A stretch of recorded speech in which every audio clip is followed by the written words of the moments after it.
Yo, what's up guys? Welcome back to another reaction video. This is again a bit different. Going back to NHL. I really want to know why fighting is allowed basically. And yeah, this is going to be a shorter video. It's going to be an extra for the day. I think this is going to be on Sunday. But yeah, I'm interested to see why because this really intrigues me for some reason. I don't know, NHL and fighting and why it's allowed. It's just, I find it really interesting. So yeah, any other suggestions you want me to do? Again, I'm still sticking to NFL and American football. I want to start delving into other sports, and pro hockey, ice hockey, is probably going to be my next one for the next few weeks and months. Whilst I learn about it, really. But this is my number one thing that I want to see. So yeah, let's get into it. I know the fights are brutal.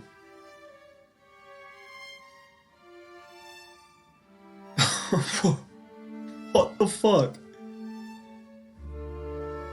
What the this is like...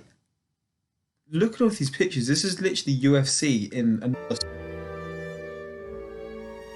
Fighting has been a part of professional hockey for nearly a century, and it's a part of the sport that many fans love.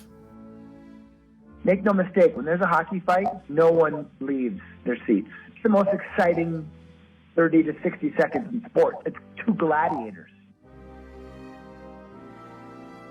Fighting in just about every other professional sport has serious consequences, such as ejection, suspension, and having to pay big fines. But in hockey, fighting is part of what's known as the code.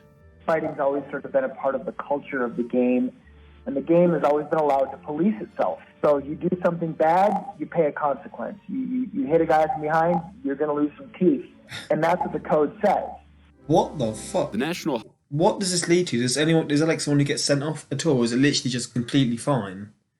Because this is... I wouldn't think this is in sport, especially in this day and age. You know how sensitive the world is.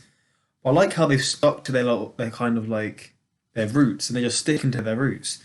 That's what sport's about. Hockey leagues started regulating fighting back in 1922. The official rule book referred to it as fisticuffs. Today, any penalties assessed for fighting fall under Rule 46, which according to the rule book gives referees very wide latitude in the penalties with which they may impose under this rule. First of all, we have to acknowledge. How often does this happen in a game? Is it like quite a rare occurrence, or is it like a thing that just is going to happen in the game? Maybe once, twice, maybe more. How is this like? What's the case? And soon I'm probably going to react to the worst fights. That fighting is illegal. Seems. It is a rule violation. Wait, what? The most severe end, a player can be ejected with a game misconduct. He can also assess minor penalties if it's a roughing incident.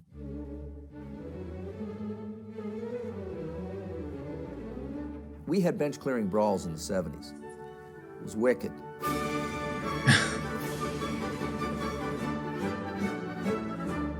The emotion of a hockey game and a hockey player at times is unlike any other sport. When you get on the ice, and with the speed and the weapon in your hand, hostilities can accelerate quickly. So I'm guessing there's a way to settle it. Awful fights. A player involved in a fight automatically gets what's known as a major penalty. Okay, so it's not actually allowed, but it's like sort of expected in a way. Okay, I get you then, that makes more sense. And must sit out for at least 5 minutes of play. Additional penalties can be tacked on. The game has evolved such that there's minimal fighting as there is. I mean, it's greatly reduced. The amount of fights in the NHL has decreased. In the 2015-2016 season, fights occurred in just over 23% of games, compared to the 2009-2010 season, when there were fights in over 40% of the games. Wow. Even with fighting on the decline, should it still be allowed? We asked one of the league's legendary fighters, former NHL player Chris Knuckles Nyland, who in his career served more than 3,000 minutes in the penalty box. I think if you polled the players and asked them, they'd probably say keep it, so just in case when two guys get so pissed off at each other, maybe because one guy stuck a stick in his rib and then he finally says I've had enough and wants to drop his glove and break his nose. It makes guys think twice sometimes about taking liberties with other people. I say keep it. It's different, man. It's what changes it. It's like the NHL declined to comment for this story, but NHL Commissioner Gary Bettman said this to Sports Illustrated in June 2016. Fighting has been a part of the game, It does act as a thermostat in the game. This is a physical game, and fighting isn't the only issue. And in fact, fighting may help prevent other injuries. No player in the NHL has ever died as the result Okay, of then a that's fight. fair enough But then. if that happens, everything could change. Yeah, true. If it happens in the U.S. If a player gets killed, God forbid, if that happens during a Montreal-Toronto game, we're okay. A jury of their peers is going to understand. They grew up playing hockey. If it happens with a Florida Panthers versus Phoenix Coyotes game, we're fucked. So I'm guessing what it's saying is like in Canada, in Canada, the fighting's more accepted in this sport. In America, they're not all like fans of like the whole tradition of that. Is that what it's trying to say? Because I think this league, this sport is merged between America or the US and Canada, which is pretty cool.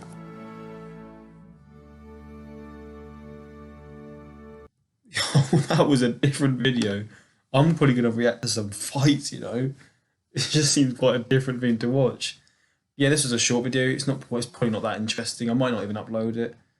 But yeah, it's just giving me a little brief sort of look into why the fighting's in the sport. Yeah, any other suggestions about ice hockey, NHL? Just suggest them. Yeah, see you guys next time. Peace.